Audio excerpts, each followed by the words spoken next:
Hey guys, what's going on? My name is Joe and welcome to another episode in the Outfit Battle series. We're coming off the back of the YouTuber Special Edition, so the first thing we're going to do as always is go over the results for those before we get into some new matchups. We've got some great matchups. I want to thank my Discord mod Sin for sifting through all the submissions to find some suitable matchups where it's not necessarily unusuals v normal, etc, etc. So big thank you to Sin for that. It's made this series so much easier for me to produce.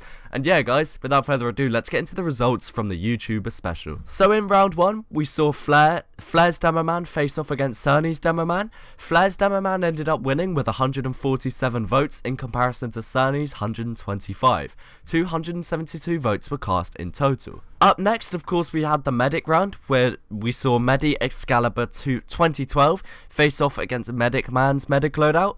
Medius Excalibur 2012 won with 64% of the votes, 247 votes were cast in total, 89 votes went to Medic Man and 158 people voted for Medi Excalibur 2012, so that was a pretty big victory. Up next, we saw the Pyro round, where we saw Dicey's Pyro face off against Chloe Mew's Pyro. 242 people voted in total, 60% of the votes went to Dicey, and 40% went to Chloe Mew, with just 98 for Chloe Mew and 144 for Dicey. In round 4, we saw the Scout. We had Glassy Gaming Scout receiving 51% of the votes in comparison to the 49% received by Scouter.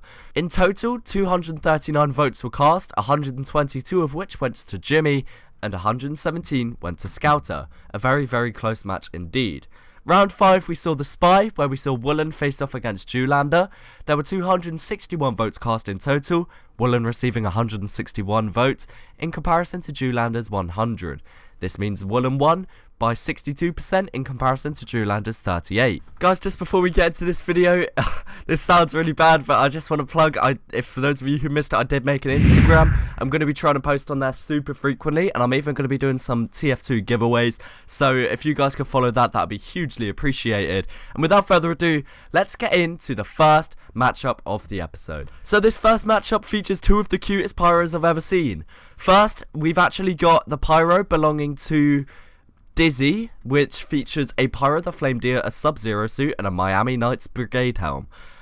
This loadout is great. I love the line paint on the Sub-Zero suit. It's generally not a paint you see on it too often. And, I mean, the Pyro the Flame Deer with that Brigade helm go really, really well together. I mean, I'm seeing the Pyro the Flame Deer a lot. It's becoming the new Last Breath, in my opinion. Nonetheless though, this Pyro is going to be going up against Pingu's Pyro. This Pyro features a pink Sub-Zero suit, a pink Brotherhood of Arms with the effect of Time Warp, and once again, a Pyro the Flame Deer. I love Time Warp, it's one of my favourite effects, and especially on that Brotherhood of Arms, it looks amazing. Definitely a really kind of grail unusual there. Nonetheless though, I really like how the Brotherhood of Arms as a hat works with the Pyro the Flame Deer. I think it's really cool how you've got that hood and the cap going over the top of the Pyro with the antlers sticking out the top. These are two really nice loadouts, and it's going to be interesting to see who you guys decide is the winner. One thing that I like to pride myself on with this series is that we don't just feature these god tier unusual sets. Here we've got two heavies facing off. This is Dolphin's heavy loadout, and it consists of a Bill's hat, the Cuban Bristle Crisis, and the Airborne attire. The build hats, of course, are all-class hat, but it works great with that Cuban Bristle Crisis. They're not two cosmetics I see put together normally. And the Airborne attire is quite a subtle cosmetic, but just generally tends to go well with this loadout. It's nothing too flashy, just these like brown monotone colours, and overall, it's just a really nice clean loadout and a nice combination of cosmetics. This is going to be going up against Zeyo's heavy loadout, which consists of the Soviet Gentleman, or Soviet Gentleman, the Macho Man, and the Turtleneck. I think this is a really cool loadout. I love how the Macho Man works with the Soviet Gentleman, and almost you can see like there's two mustaches there.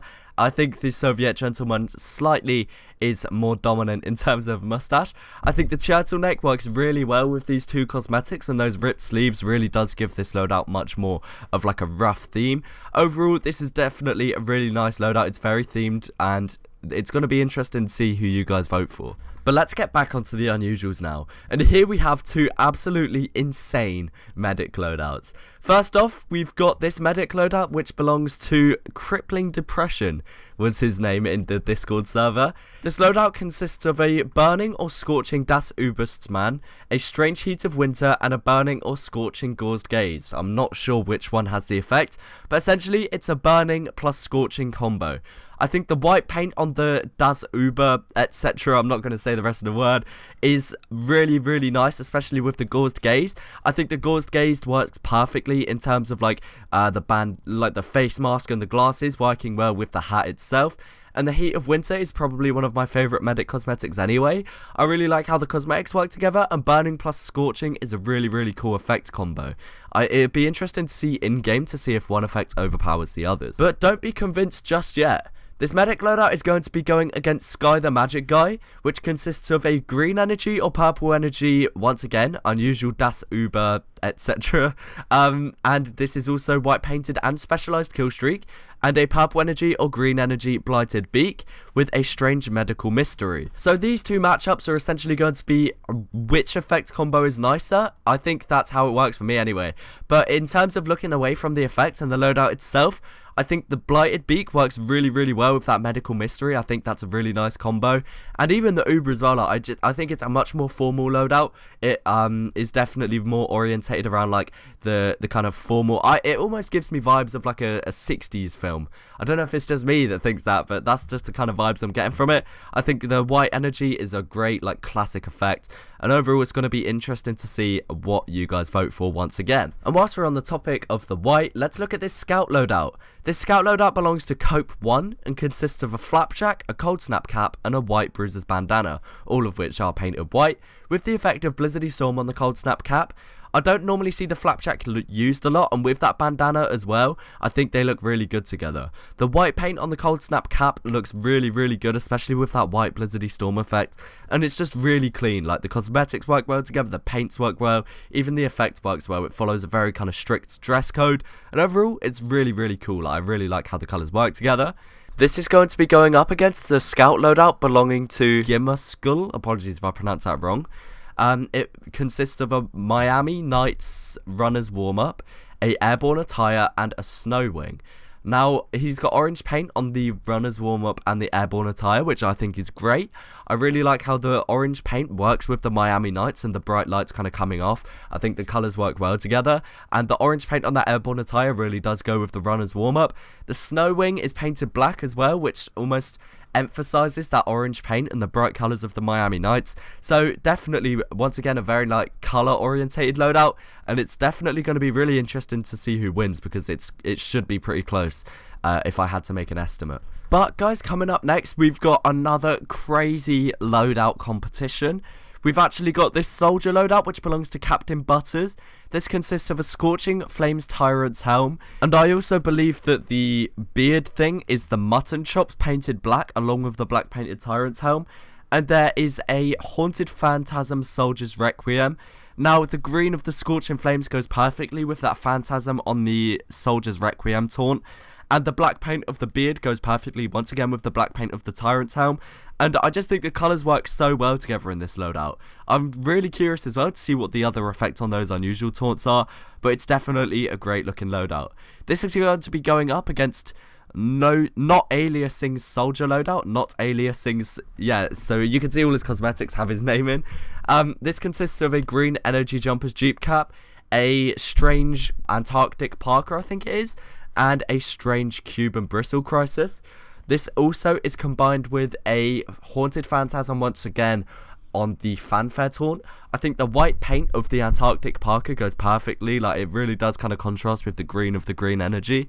I think the green energy goes really well with that Haunted Phantasm, and I can't really see the Cuban bristle crisis in this pose, but I'm sure it looks pretty good.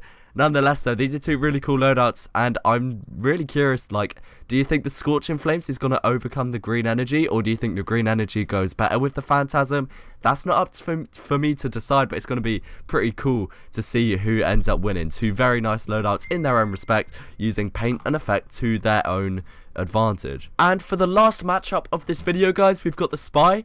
First spy loadout we're going to be looking at is belonging to JORINTON, and this includes a gold painted hat to kill for, a strange blood banker, and a spy crab with an Australian ambassador. All of the cosmetics are painted gold. I love how this spy crab just sits on the shoulder, and it goes perfectly with obviously the blood banker and the hat to kill for. The gold paint works perfectly, even the weapon coming into play here. Some people use taunts. This person's using a weapon. I think the gold paint is absolutely amazing. It's a nice change from seeing like the lime, etc. But overall, like, it's just a really nice loadout. I think the blood banker and the hat to kill for go perfectly together, and it's just really nice. The gold paint on the hat to kill for is nice and subtle. This is going to be going up against March's spy loadout, which is this kind of detective loadout. It consists of a cutthroat concierge, I think that is, a detective noir, and a bruiser's bandana. The detective noir and the bandana go amazing together, especially when that bandana is in the style where it doesn't have any patterns on. It makes it look really clean. The cutthroat is a really cool spy cosmetic, and it goes really well with that detective noir. No paint has been used, but I don't think that's an issue personally, as I think these cosmetics just really work well together without any paint. There's really no need to emphasize anything on them. But guys, that is the last matchup. Let me know your thoughts down below. Please do take the time to vote. Like, it takes barely any time whatsoever, and it allows me to get some like accurate representations of what people prefer. Huge thank you to everyone sending in their loadouts. If you'd like to send them in, check them out in the Discord down below. Just join my Discord, and there is a room in there called Outfit Battles. Just send a screenshot of your loadout. It can't be an SFM, it needs to be in game. And that's just about it, guys. Thank you all so much for watching once again. Drop a like if you enjoyed. Likes really do help, and peace. All these people in my life don't know how I'm still so lonely. Swear to God, they don't know